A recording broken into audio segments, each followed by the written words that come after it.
The morning sun shimmered over a bright red Ferrari parked at the side of a luxury mansion. A small crowd had gathered, drawn by the car's beauty, but something was wrong. The engine wouldn't start.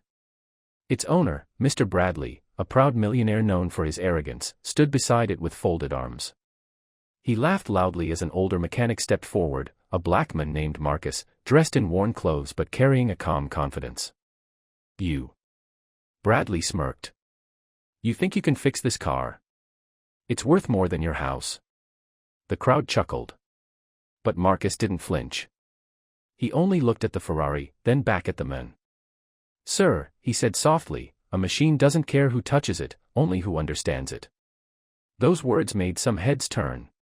But Bradley wasn't impressed. "Fine," he said mockingly. "I'll give you the Ferrari if you can make it run." Marcus nodded, not for pride, but for peace. As Marcus lifted the hood, silence fell. The millionaire crossed his arms, expecting failure. Cameras came out, people whispered. Marcus's hands moved with grace, slow, deliberate, confident. Every screw, every sound told him a story. "What's he even doing?" a bystander murmured. "That car hasn't started in months." But Marcus didn't answer. Instead, he closed his eyes for a moment, listening. The soft click of a loose wire caught his attention. He smiled.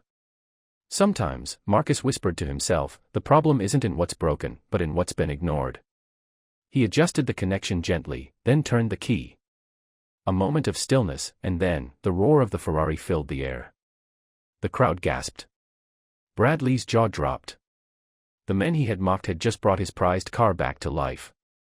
The crowd erupted into applause, but Bradley's face turned red. He wasn't used to being proven wrong, especially not like this. "You must have done something tricky," he barked. Marcus wiped his hands calmly. "No tricks, sir. Just experience." Bradley looked embarrassed, but his ego fought to stay alive. "All right," he said bitterly, "a deal's a deal. You fixed it. But do you even have a license to drive this thing?" Marcus smiled faintly. "I've built engines like this before you even bought one," he said gently. The crowd murmured again. The arrogance in Bradley's eyes began to fade, replaced by confusion. "Wait," he said slowly. "You're that Marcus Reed? The engineer from the old racing team?" Marcus nodded. And suddenly, Bradley realized, he had just mocked a man who once designed engines for the very cars he boasted about. Bradley's pride crumbled.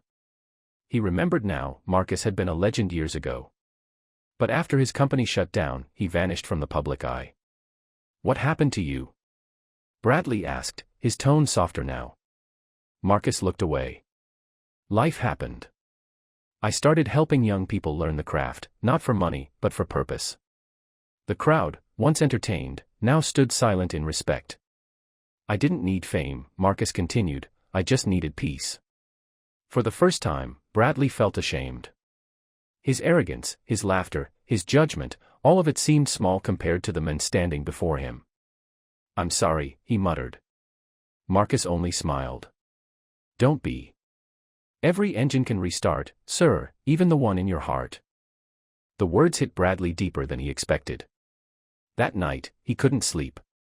He kept replaying Marcus's calm face, his patience, his grace under humiliation. For years, Bradley believed money measured worth, yet one humble mechanic had shattered that belief with a single act of kindness. The next morning, he drove the Ferrari, perfectly running, to Marcus's small workshop. Marcus looked surprised. "Sir." Bradley stepped out, holding the keys. "You earned this," he said quietly. "I meant what I said." Marcus shook his head. "I didn't fix your car for reward. I did it because I could." Bradley smiled faintly. "Then let me do something I can. Consider this gratitude, not payment." Marcus hesitated, but the sincerity in Bradley's eyes was real. The two men stood under the same sun that had witnessed their first meeting, no arrogance, no pride, just respect. "You know," Marcus said, "machines are honest. They show you what's wrong if you're willing to listen. People, not always." Bradley nodded. "Then I have a lot to learn." Word spread quickly, the millionaire who humbled himself before the mechanic. Reporters came, but Bradley refused interviews. "This story isn't about me," he said. "It's about the men who reminded me what true value means." Marcus went back to teaching, his students now inspired by a story that proved dignity has no price tag. Weeks later, Bradley visited again, not with a car, but with a check to fund Marcus's youth workshop.